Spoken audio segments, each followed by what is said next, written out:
nós vamos continuar o estudo do livro 2. Tem muita coisa boa pela frente ainda, né?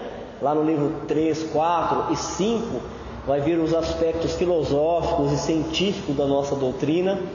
Há algum tempo a gente vem estudando já o Evangelho, e o Evangelho nos faz muito bem mesmo. A gente percebe que quando se fala do Evangelho, até a atmosfera modifica porque está falando de Jesus. Mas faz algum tempinho que a gente também, né, não estuda a parte científica, a parte filosófica, e nós vamos chegar lá. Nós estamos caminhando para lá. É que o Cristo é a base de tudo.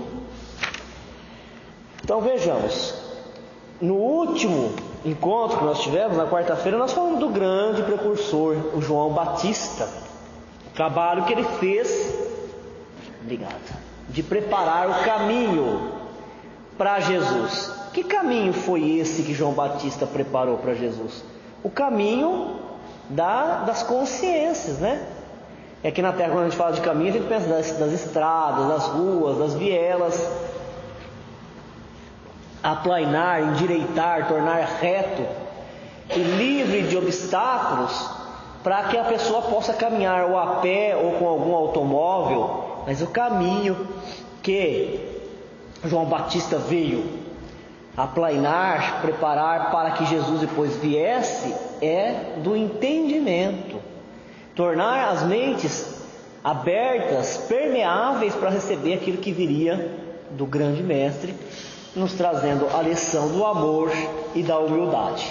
Hoje nós vamos ver no roteiro 2 deste livro 2 do EAD, módulo 5, a história do Zaqueu, do publicano.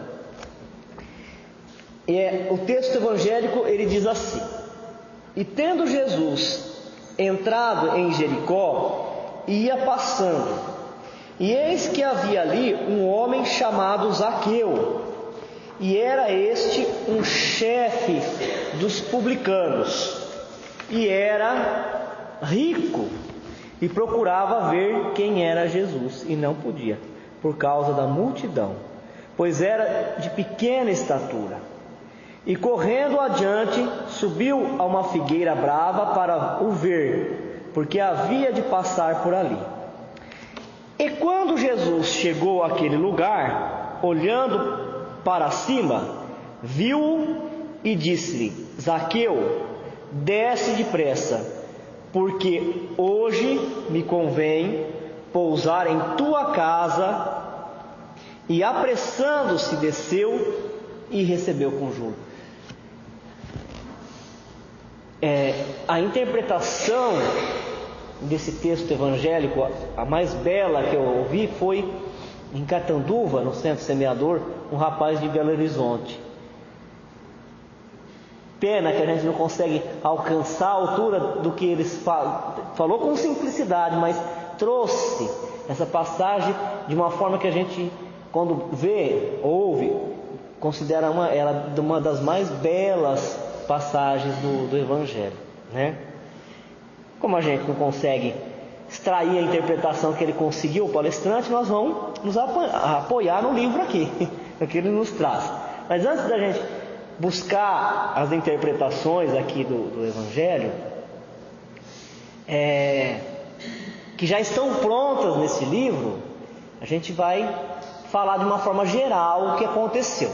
Lembrando sempre que as interpretações que estão aqui nesse livro, elas não são ideias nossas, né? Porque às vezes a pessoa fala, não é uma só que falou, são várias pessoas já que falaram, tanto as que participam, quanto as que nos ouvem, nos acompanham pelo áudio. Ela fala assim: eu vou procurar isso que você falou no Evangelho. Não tem no Evangelho. Mas também não somos nós que conseguimos chegar nesse entendimento. Quem conseguiu chegar nesse entendimento foi um conjunto de espíritos superiores. E aí a Federação Espírita Brasileira, ela organizou todas essas ideias, ela juntou e pôs. Por isso que fica tão claro aqui quando a gente lê o trabalho que já fizeram por nós, né? Então a situação aqui era o seguinte: Zaqueu, todo mundo sabe a história de Zaqueu, né? E era um homem baixinho, por isso que fala que ele era de pequena estatura. Ele era mesmo uma pessoa baixa. E às vezes a gente lê baixa estatura e não está falando da altura, física, está falando da altura moral da pessoa, né? Às vezes a pessoa é rasteira, quer dizer, ela prejudica as pessoas no que elas podem. Elas olham para as pessoas e olham para as circunstâncias, buscando sempre uma maneira de tirar vantagem e acaba prejudicando, fazendo o outro sofrer muito. Então aí se diz que ela é de baixa estatura, mesmo que ela seja alta, de altura do corpo físico. Aqui no caso ele era baixo mesmo, um homem baixo. E esse homem baixo, ele queria ver Jesus. Ele queria ver Jesus passando. E a gente pode entender também que ele queria ver Jesus. Vocês já não quiseram ver Jesus? Teve um tempo que eu falava, eu quero ver Jesus, eu quero ver Jesus. A gente quer ver Jesus, quer sentir, né, esse Espírito. Então as duas coisas aqui. Ele queria ver porque Jesus ia passar pela estradinha ali mesmo. E ele queria ver Jesus. Ele queria acessar Jesus, assimilar o que aquele homem tinha para falar de diferente do que eles tinham ouvido em todas as encarnações que eles já tinham passado. Só que quando Jesus passava, a multidão acompanhava Jesus e ele não ia ter chance de ver. Às vezes tem festa aí na praça, lembra? Quando as árvores tinham, tiraram todas as árvores. Mas quando tinha aquelas árvores grandes, a gente subia nas árvores que a gente queria ver, né? Queria ver a bandinha passando, subia na árvore para ver melhor. Queria ver quem estava falando lá, discursando, subia numa árvore para ver. E é o que ele fez, porque ele logo pensou, eu baixo como sou, cheio de gente, eu vou ver o quê? Quando eu quiser ver, ele já foi embora. E aí ele teve uma ideia, ele teve uma estratégia. Ele falou, eu vou correr na frente dessa multidão. Olha que coisa bonita, gente. Vou correr na frente e vou subir na árvore. Tem duplo sentido, estão percebendo? Correr com as pernas mesmo, acelerar aí na frente, e correr é se esforçar por melhorar. Aqui todo mundo faz, que se importa, né? Ah, mas todo mundo faz isso, todo mundo é assim, que se importa? Eu vou correr na frente, quer dizer, eu vou me esforçar mais, porque eu vou ter um prêmio mais rápido. Então ele foi e subiu. E aqui de novo nós vamos pegar dois sentidos. O literal, porque ele subiu mesmo na árvore, e o do subir espiritualmente, do melhorar a vibração, de se iluminar, de deixar o homem primitivo lá embaixo, né? Porque ele foi importante para nos trazer para cá, o homem do instinto, o homem da sensação, mas dar um salto e buscar outras coisas que tem dentro de nós, o sentimento, o amor, a humildade. E ele fez assim. Então ele teve vontade, olha as etapas por onde passa o Espírito. Ele teve vontade, ele usou a vontade dele para buscar o meio, buscar o recurso e pôs em prática. E trabalhou, se esforçou e conseguiu subir na árvore. Quando Jesus estava vindo e a multidão vindo atrás de Jesus, ele foi até onde estava o Zaqueu, o pequeno Zaqueu, olhou para ele, olhou para Zaqueu. Ele viu o Zaqueu, a misericórdia divina, o amor, a expressão maior do amor, percebeu e reconheceu o esforço sincero daquele homem, que como qualquer homem na terra sofre, luta contra as suas más tendências. E Jesus então naquele momento viu a sinceridade de propósito do Zaqueu. Ele falou, olha Zaqueu, agora que você está aí nas alturas da contemplação, da maravilha, né, da ligação com as coisas boas, as coisas elevadas, desce, quer dizer, volta para o trabalho do dia a dia, você vai para a tua casa, prepara a sua casa, que hoje eu vou adentrar a sua casa e vou ceiar contigo na sua casa. Todo o texto é cheio de duplo sentido. Você desce dessa árvore mesmo, corre lá porque eu quero comer. Tenho fome também, preciso comer, né? E eu escolhi a sua casa, quer dizer, foi um prêmio. E vou comer lá mesmo. Se tem pão, vou comer pão. Se tem peixe, eu vou comer peixe. Comer fisicamente. Então é necessário preparar a casa, o lar, a moradia, a mesa, os objetos. E no outro sentido, preparar a casa íntima. A gente fala que quer que os espíritos benfeitores venham falar conosco, mas é preciso preparar a casa íntima. Uma moça, ela leu o Evangelho segundo o Espiritismo essa semana e ficou apavorada, porque falava assim: se ela ou qualquer um tivesse alguma mágoa contra alguém, que não era para fazer prece, para orar, que era para primeiro se livrar da mágoa e depois orar. Ela falou: o que eu faço? Eu paro de orar? Eu falei: mas nunca paro de orar, senão você não vai conseguir vencer a mágoa, não é? Mas está escrito lá mesmo, porque é uma forma simbólica de dizer que a resposta que Deus nos dá é no nosso espírito. Quando você faz uma oração e você está livre de sentimentos de raiva, de ódio, você sente imediatamente aquela coisa maravilhosa, aquele bem-estar, aquela alegria, aquela sensação de que tudo vai dar certo.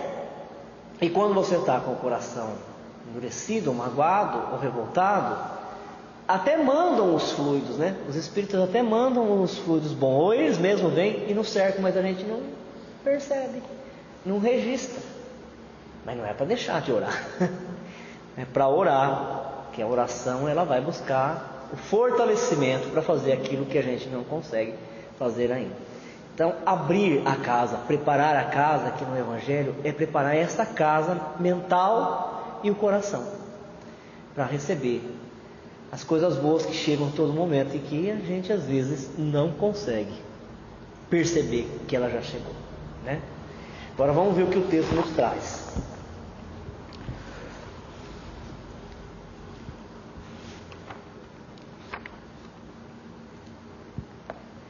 E vendo todos isso, murmuravam dizendo que entrara para ser hóspede de um homem pecador.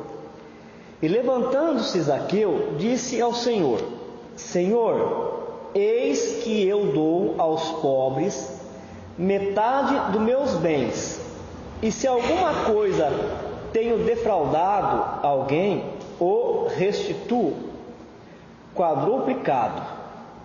Então o Zaqueu, as pessoas começaram a falar mal, porque as pessoas são assim, né? Elas falam mal dos outros. Elas falam mal. Jesus foi bom com Zaqueu e o povo se revoltou. Jesus não fez nenhum mal para eles, mas fez o bem para o Zaqueu e eles ficaram revoltados com Jesus. Você viu Jesus? Ele está indo na tanta gente boa aqui. A gente acha que a gente sempre é melhor que os outros, né? Tanta gente boa aqui, ele vai na casa do Zaqueu. Podia ir na minha? Vai para a casa do Zaqueu. E por que o povo tinha bronca daquele homem baixinho? Porque ele era rico. E porque ele era rico cobrando impostos. Quem gosta de pagar? Ninguém gosta, né? Ó, gente, até agora em abril que faz a prestação, hein? Vamos perder o prazo. Vamos perder o prazo aí. Paga a multa depois. Mas acontece que a Roma, eles dividiam os territórios e ele dava como profissão, como serviço. Ó, esse quadrante aqui, você que vai cobrar o imposto. Era uma profissão ele cobrar imposto. E uma parte você manda para mim, para Roma. Roma ficava com uma parte maior, evidente. E você vai ter direito de cobrar desse quadrante e esse desse quadrante. Então a função publicana em si, ela não era uma coisa errada do ponto de vista moral, porque para aquele tempo talvez fosse imoral quanto Roma pedia, né? Que levava aquelas pessoas à escravidão, a ficar sem comer até por causa disso. Mas o fato do publicano cobrar o imposto, ele estava fazendo o serviço dele. Seria a mesma coisa que agora, né? Quem bota a lei é o legislativo, e o executivo executa a lei. E aí eu vou ficar nervoso com quem está executando, né? Se a lei é aquela, tem que mudar a lei primeiro, para aquele que está executando poder cumprir o que a lei era colocado. Agora, o problema dos publicanos é o problema que está em todas as profissões. Tinha uns que abusavam, entende? Uns que abusavam. Não se fala, pessoa boa e pessoa ruim tem todo lugar? Tem professor bom, tem professor ruim, tem policial bom, tem policial... Então, alguns publicanos abusavam da função. Além de ir lá e cobrar aquilo que deveria cobrar, tirava mais ainda do povo, que já tinha pouco e já estava sofrido. Então eles odiavam os publicanos. Mas olha o que Zaqueu fala para eles, para Jesus: eu dou metade do que eu tenho para os pobres. Nessa palestra que eu assisti, e eu já falei para vocês uma vez, vou falar de novo. O palestrante fala: naquela época, 2017 anos atrás, ele doou metade do que ele tinha, porque ainda ele tinha muito compromisso com as famílias. Ele tinha que ajudar a família com a outra metade. Mas depois de 2017 anos, ele veio e se deu inteiro para a humanidade. Porque o Zaqueu vai reencarnar-se depois, lá na frente, como Bezerra de Menezes. Na figura de Bezerra de Menezes, ele vem completar. Aí ele doa a outra metade, quer dizer, doa-se inteiro para a humanidade, e até hoje está conosco. Um dia eu vi ele aqui nessa maca, estava deitado na maca, estava muito mal. Eu fui deitar ali na maca e eu vi o Bezerra. Eu falo que ele me salvou, né? Porque eu estava numa situação mental terrível, e ele veio, né? Quer dizer, até hoje eles estão conosco, para os pobres, quer dizer, para os mais necessitados. Ah, e você quer ver o Bezerra?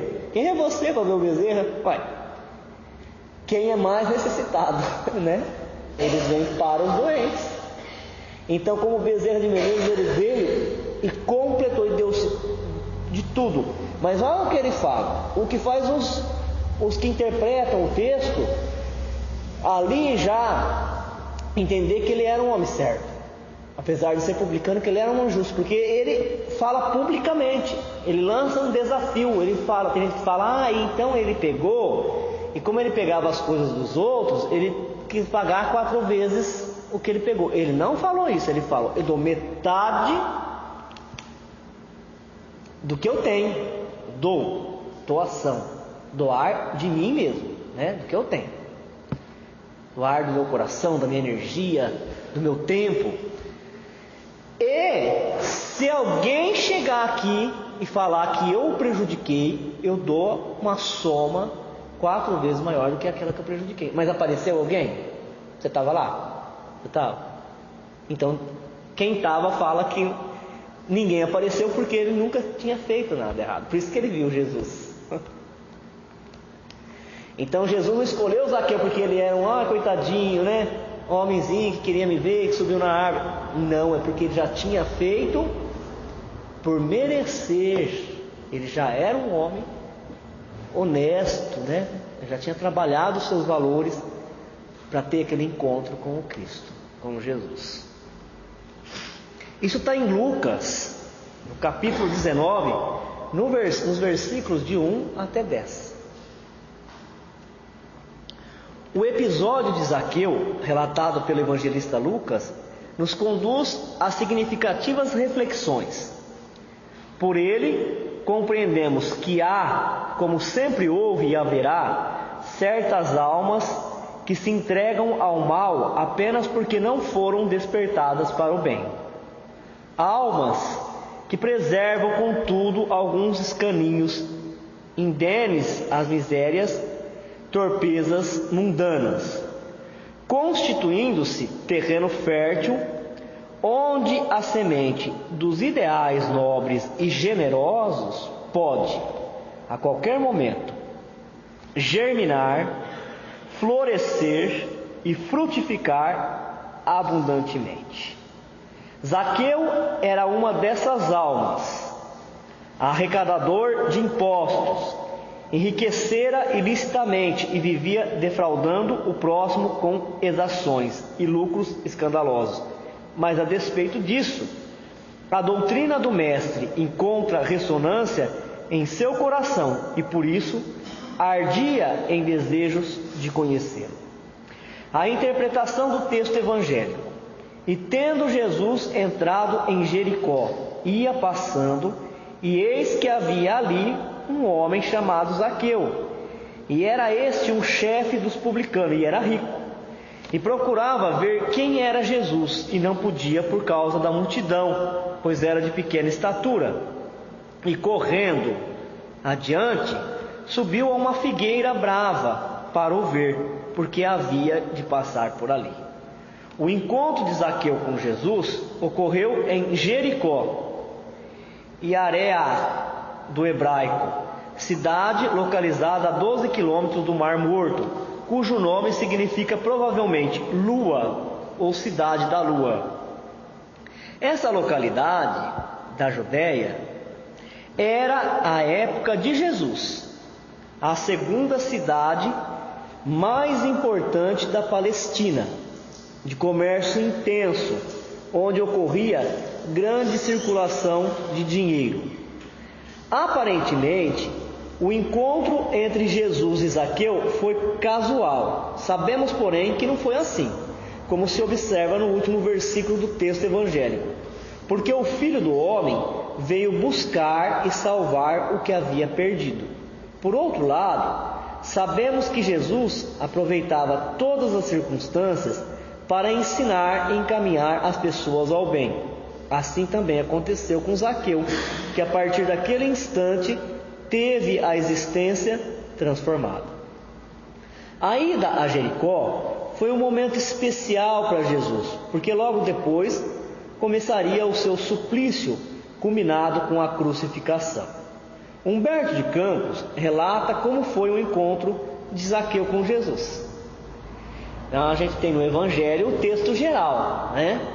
E aqui, através da obra que os médios, né, colaboraram, no caso Chico Xavier, Humberto de Campos, sendo jornalista aqui na Terra, escritor, né?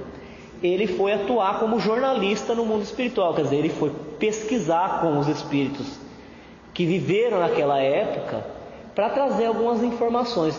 Tem um livro do Chico, Palavras do Infinito, uma coisa assim, que fala de vários encontros que Humberto de Campos teve com esses personagens do Evangelho, e conversou com eles, entrevistou.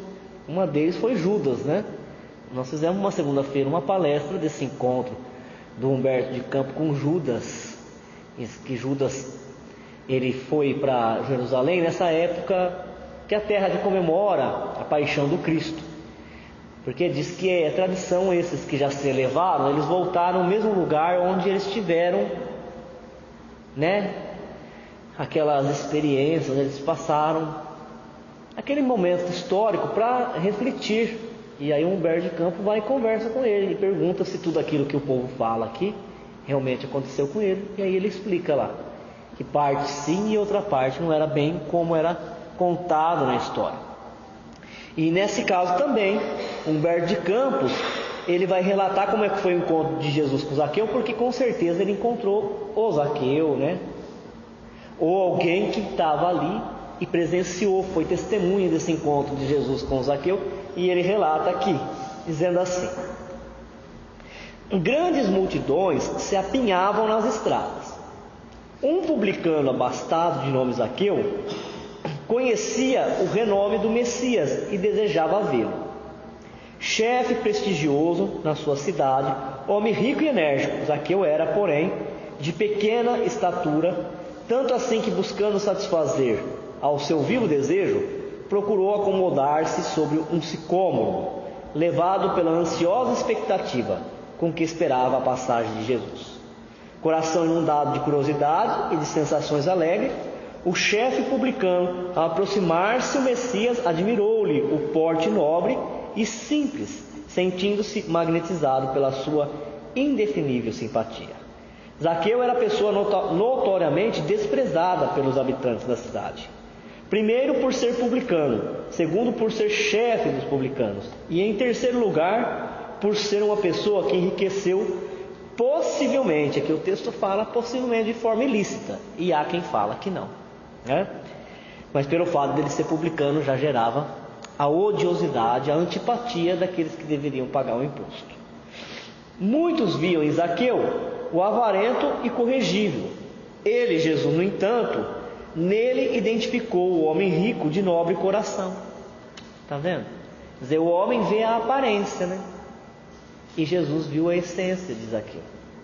O que os homens da época de Zaqueu viam nele? Um homem avarento, um homem que chegava para tirar, para explorar, para enriquecer a base à custa da miséria deles. E Jesus não viu a essência espiritual, o coração dele.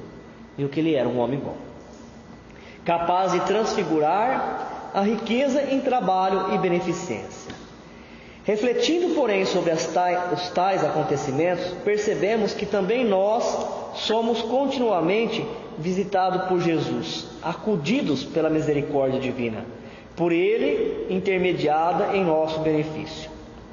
Vemos igualmente a prova da riqueza não é fácil de ser suportada. A prova da riqueza não é fácil de ser suportada. Alguém duvida disso? Que a prova da riqueza não é fácil de ser suportada? E por que nós queremos ser ricos? Não é?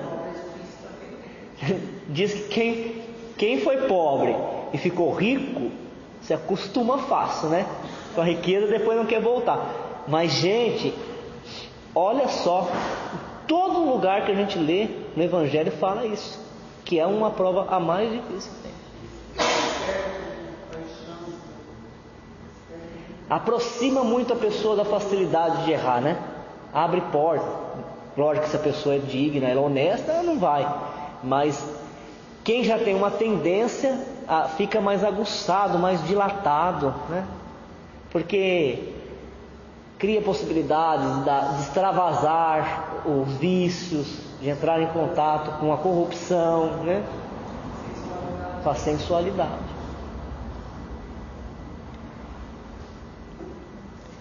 Vai falar tudo isso que nós falamos, ó. Pode estimular a exacerbação das más tendências e o predomínio das paixões inferiores. A riqueza vai fazer um homem bom ficar mal?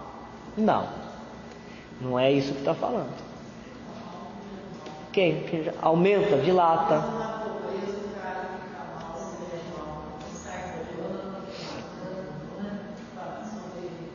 Exatamente. Ele vai encontrar meio para isso.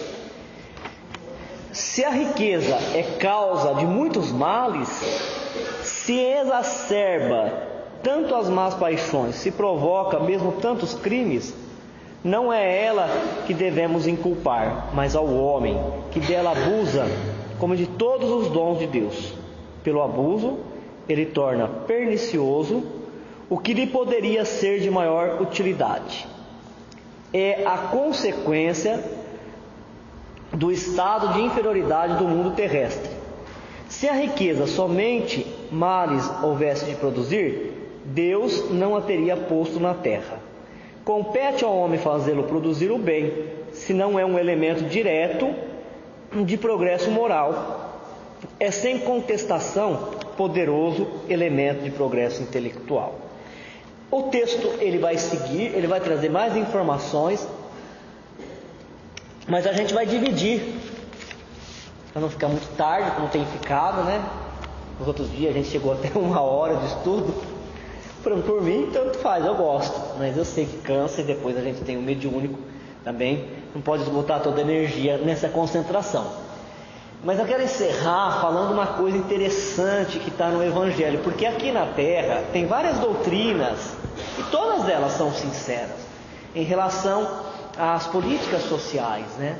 Elas querem, por exemplo, dividir de forma igual os bens na Terra, nesta Terra, não na Terra regenerada, nesta Terra de prova e expiação. E engraçado que o Emmanuel, ele fala, engraçado não, interessante que o Emmanuel ele fala muito sobre isso. Tem muitos livros que falam sobre isso. Ele disserta, ele dá detalhes Mas também Kardec, através da conversa com os espíritos, já mostrou que isso não é possível. Vocês lembram de uma passagem no Evangelho? Não sei se é no Evangelho ou no Livro dos Espíritos. Nós precisamos voltar a ler o Livro dos Espíritos, né? Porque já faz um tempo a gente vai esquecendo onde está. Ele fala que se toda a riqueza fosse um bolo, né? E que fosse dividida de forma igualzinho para todos os habitantes da terra hoje, lembra dessa passagem? Hoje, amanhã, já não estaria de forma igual. Não estaria. Nem todos têm inteligência para administrar, e nem todos têm a evangelho, e nem todos têm a previdência dentro assim. Uns guardam, conseguem. E a preguiça. Aplicar certinho, né? Trabalhando. E juntando tudo isso, a preguiça, né? E não são ociosos. Porque aí o texto ele vai, né, a mensagem ela vai caminhando, avançando, ele vai falando, ó, aquele, por exemplo, que tem preguiça, que não quer fazer o serviço, o que ele ia fazer? Ele ia pegar a parte dele, né, ia dividir em vários pedacinhos e ia falar para o outro, se você fizer por mim, eu te dou essa parte. Quer dizer, aquele que pagou para o outro já ia ter mais e ele já ia ter menos. No outro dia ele ia ter menos, no outro dia menos e menos, se ele não trabalhasse, se ele não conquistasse. Por isso, né, a gente vê sempre a atitude, né, das pessoas por causa desse problema, né? Sim. Por causa dessa parte espiritual, você está bem assim, de repente, é influência dessa parte, né? Você não acha que é isso? Como assim? Mas a igualdade que tem na lei de Deus é a igualdade da oportunidade. Porque todos têm uma oportunidade de aprender, todos têm uma oportunidade de construir a paz e a felicidade que a gente busca. Então na quarta-feira que vem nós vamos dar prosseguimento ao estudo desse encontro que Zaqueu teve com Jesus, que é o mesmo caminho que nós estamos fazendo, né? A gente ter o encontro com as coisas boas.